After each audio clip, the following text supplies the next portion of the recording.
What happens to relationships when kids come along? The first one thing that happens is hormones. I'm going to go straight to when you have the baby. There's the before part, but we're going to right when you have the baby because, everybody says, oh, it's going to change your life. And you think you're prepared for these things. So I'm going to give you preparation because to me, knowledge is power. I'm telling you quickly before I even start the story, when I'm walking through the park, when I see young couples with a stroller, I swear I want to stop them and tell them this because it's fascinating. What happens when you have a baby is hormones. When she has a baby, both of your testosterone drops really low and you go into a nesting period. That nesting period lasts for her because she's in it. For him, at about, I used to say it was 18 months, his testosterone shoots up, see, way up here, higher than it was when he was 18. Wow. But I've learned that as more kids come, as people age, that time is less and less. So some men, their testosterone pops up and they are horny like they were when they were 18 after 3 months. So you have that nesting period, and then all of a sudden his hormones change and she's still in nesting period. And this is when the disconnect happens. Picture this. He comes home from work. He's at the front door. He's like, hey, honey, I'm home. And his testosterone is high. He's like, come on, baby, let's do it. And she's like, why isn't he nesting with us anymore? And that's when that feeling of separation starts to happen, that feeling of almost us against him. So that feeling starts to, what is this weird separation? And it feels like she's choosing the babies over you. But in actuality, she's not choosing it. This is science. I can't believe I'm going to say this out loud. Finally, the act of being a mother is very sensual.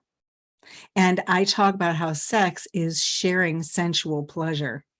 But when she's a new mother, she is sharing all of her senses with a baby. Sight, literally eyes for baby, every movement, every breath, sight, sound, smell.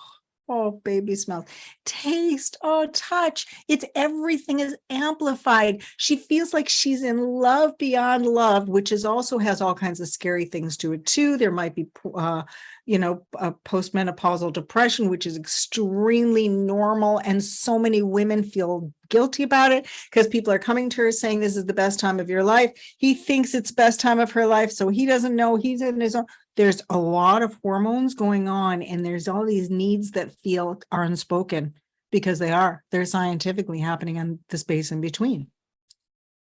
Does that make sense? Oh, she's attuned and connected into that baby in a way that she's probably never experienced that kind of like connection.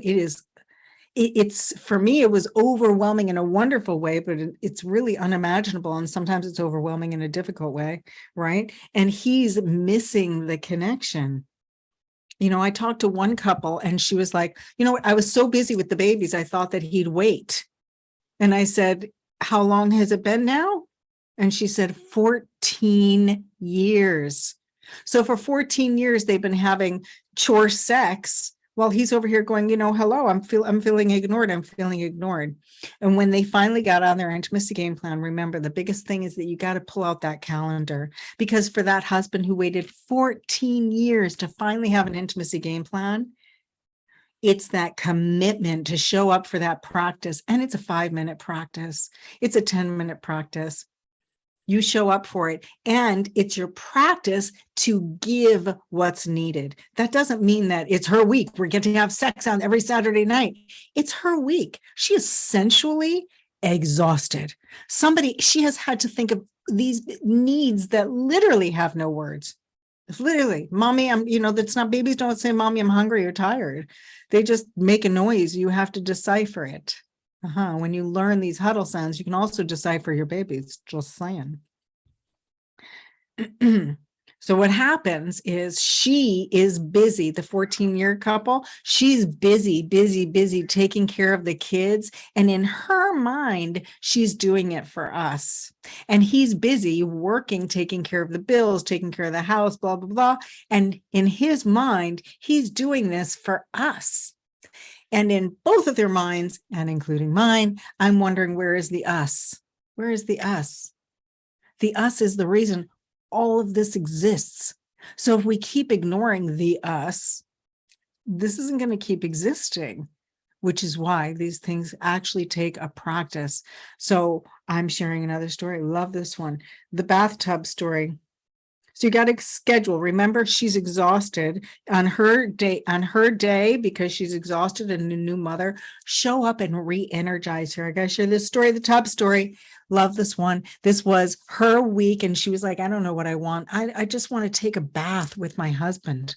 I want to take a bath, hang out in the bathtub, maybe drink white wine. And he's talking to me and he's going, do I really have to? Do I have to? I don't want to do that. And I said, yeah, actually you have to. This is how you stretch to give your partner what you need and find a way to enjoy it.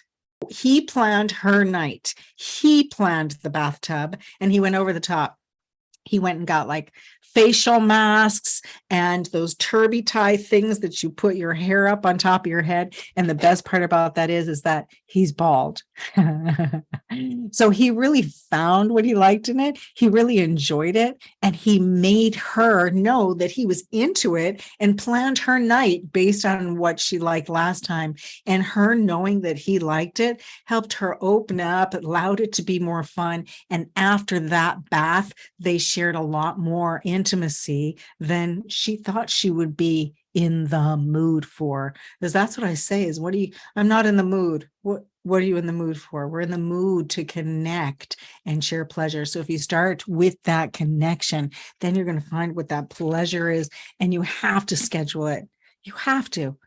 The fans are going to enter the field if you don't set that boundary. This is when we practice, this is when we play. Your fans and everything else is going to rush on the field, and you're going to go, oh, sorry, we don't get to practice because the field is busy. No. That's the whole reason everybody's coming to that field. So make sure you practice, okay? It takes practice to be intimate, and it takes practice to have conversations that are vulnerable. So start with a huddle. That way you're not getting defensive. Stay curious. This is learning about getting to know each other. I want you to stay away from the danger zones. It takes practice to have difficult conversations, or any conversations. It even takes practice to have a conversation of, hey, what if we make this for dinner on Friday night? That conversation takes practice. I'm going to tell you why, since we've got a minute. The reason it's hard to pick dinner is because you feel responsible for everybody else's experience. So if you say, hey, let's go to the park today, then you're taking them to the park and you're going, see, isn't this fun? See, isn't this great? Isn't this dinner good? See, because you're responsible for their pleasure. And often dinners or those types of things can be left up to her. So make sure that you're planning it just like that guy planned that bathtub.